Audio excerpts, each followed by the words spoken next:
हमीरपुर पहुंचे केंद्रीय सूचना प्रसारण मंत्री अनुराग ठाकुर ने दिल्ली के मुख्यमंत्री अरविंद केजरीवाल के बयानों पर करारा जवाब दिया है। पत्रकारों से बातचीत के दौरान केंद्रीय मंत्री अनुराग सिंह ठाकुर ने दो टूक शब्दों में न केवल आम आदमी पार्टी बल्कि कांग्रेस को भी खरी खोटी सुनाई है। अनुराग ठाकुर ने कहा कि कुछ राजनीतिक दल जिसमें आम आदमी पार्टी है, जिसके कई मंत्री सहित उप मुख्यमंत्री जेल में हैं और मुख्यमंत्री स्वयं ईडी के समक्ष पेश नहीं हो रहे हैं। अनुराग ठाकुर ने कहा कि राजनीति में आने से पहले केजरीवाल बड़ी बड़ी बातें करते थे, लेकिन आज कांग्रेस के नेताओं को गले लगा रहे हैं और कांग्रेस के सांसद के पास करोड़ों पैसे मिलते हैं तो केजरीवाल के मुंह में बर्फ जम जाती है। केंद्रीय मंत्री अनुराग सिंह ठाकुर ने कहा कि चोरी करने के बाद, भ्रष्टाचार करने के बाद ईमानदारी के सर्टिफिकेट केजरीवाल बांटते थे, आज जेल में है, तो ऐसे में केजरीवाल बताए कि डाकू कौन है। उन्होंने कहा कि केजरीवाल को ईडी के सम्मन जाते हैं तो कांग्रेस नेताओं के मुंह में दही और बर्फ जम जाती है।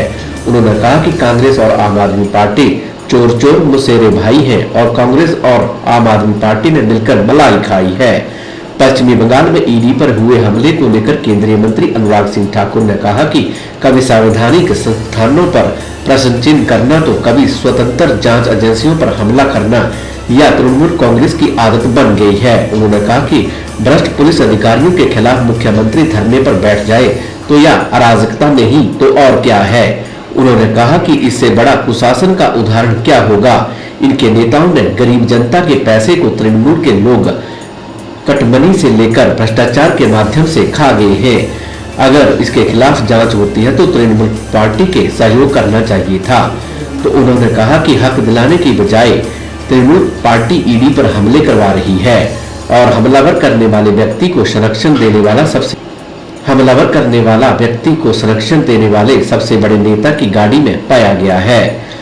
कांग्रेस राष्ट्रीय अध्यक्ष खड़गे के विकसित भारत संकल्प यात्रा पर सरकारी पैसे के दुरुपयोग के बयानों पर पलटवार करते हुए केंद्रीय मंत्री अनुराग सिंह ठाकुर ने कहा कि कांग्रेस के द्वारा 60 सालों में जो गरीबों के लिए नहीं कर पाई वह मोदी सरकार ने केवल 10 वर्षों में करके दिखाया है।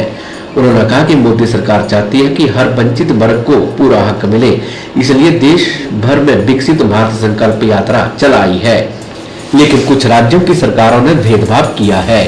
उन्होंने कहा कि खड़गे के बयानों से साबित होता है कि लोगों को लाभ नहीं मिल रहा है। उन्होंने कहा कि खड़गे को पीड़ा किस चीज की हो रही है, क्योंकि कांग्रेस को खुश होना चाहिए कि 70 सालों में जो नहीं हुआ वह 10 सालों में संभव हो सका है। देखिए, कुछ राजनीतिक दल जिनमें से आम आदमी पार्टी, जिसके एक नहीं अनेक मंत्री जेल में हैं, उप मुख्यमंत्री जेल में हैं, मुख्यमंत्री जी को ईडी के समन जाते हैं, लेकिन 3-3 बार समन जाने के बाद भी मुख्यमंत्री ईडी के सामने पेश नहीं होते। ये अपने आप दिखाता है कि चोरी करने के बाद, भ्रष्टाचार करने के बाद जिनको ईमानदारी के सर्टिफिकेट अरविंद केजरीवाल जी बांटते थे वह जेल की सलाखों के पीछे पिछले 1-1 साल से। तो डाकू कौन है, ये आम आदमी पार्टी में सब भरे पड़े हैं। दूसरा, ऐसा कौन सा डर है जो केजरीवाल को सता रहा है, जो ईडी के सामने पेश नहीं हो रहे। ये राजनीति में आने से पहले तो बड़ी बड़ी बातें करते थे, कांग्रेस को ईमानदारी का पाठ पढ़ाते थे। आज उसी भ्रष्ट कांग्रेस के साथ गले लगाकर केजरीवाल उतने ही भ्रष्ट हो गए जितनी कांग्रेस है। और अगर कांग्रेस के सांसद के यहाँ पर 350 करोड़ से ज्यादा पाया जाता है तो केजरीवाल के मुंह में बर्फ जम जाती है। आम आदमी पार्टी का कोई नेता एक शब्द नहीं बोलता। और अब जब केजरीवाल को ईडी के समन जाते हैं तब कांग्रेस के मुंह में बर्फ जम जाती है, दही जम जाता है और कुछ नहीं बोल पाते हैं। ऐसा क्यों? ये चोर चोर मुसेरे भाई कांग्रेस और आम आदमी पार्टी ने मिलकर मलाई खाई। कभी संवैधानिक संस्थाओं पर प्रश्न चिन्ह खड़े करना, कभी अदालतों के निर्णयों पर प्रश्न चिन्ह खड़े करना और कभी स्वतंत्र जांच एजेंसियों के ऊपर पथराव करना, मारपीट करना, ये तृणमूल कांग्रेस की आदत सी बन गई है। भ्रष्ट पुलिस अधिकारियों के लिए मुख्यमंत्री धरने पर बैठ जाए, ये अराजकता नहीं तो और क्या है। इससे बड़ा कुशासन का और क्या उदाहरण हो सकता है कि भ्रष्टाचार जो किया इनके नेताओं ने, तृणमूल कांग्रेस के, जो गरीब जनता के लिए पैसा था वो तृणमूल के लोग कटमनी से लेकर भ्रष्टाचार के माध्यम से खा गए। अगर उसके खिलाफ जांच होती है तो तृणमूल पार्टी को तो सहयोग करना चाहिए कि भ्रष्ट लोगों को पकड़ा जाए और गरीब और जरूरतमंद को उसको मदद मिले, उसका हक मिले।